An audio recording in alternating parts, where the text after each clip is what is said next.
আমি বিয়ে করার কারণে যারা বলতেছেন হাঙ্গাইল্লা 3 বিয়েল্লা 2 বিয়েল্লা, আমি যারা বিয়ে করছি হ্যাঁ আমার জন্য উপযুক্ত ছিল না। যারা বিয়ে করার কারণে জ্বলতাছেন, যারা মনে করেন যে বিয়ে জিনিসটা খারাপ, বিয়ে জিনিসটা ঠিক না, তাইলে আমি মনে করুম যে তাদের কখনো বিয়ে না হয়ে তাগো মাইরে বিয়ে করাটা উচিত আর উত্তম।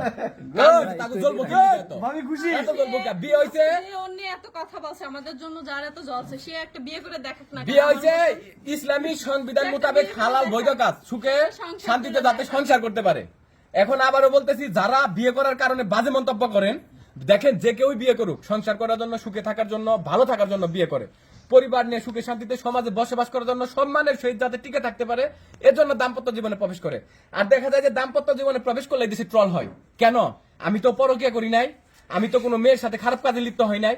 যাদের এই ধরনের মন মানসিকতা, যাদের এই ধরনের সেন্স, আমি আবারও বলতেছি ওইসব মেয়েদের সাথে কোনোদিন বিয়ে করা পসিবল না। তাদের একটাই কাজ, সেটা হচ্ছে সম্পর্ক।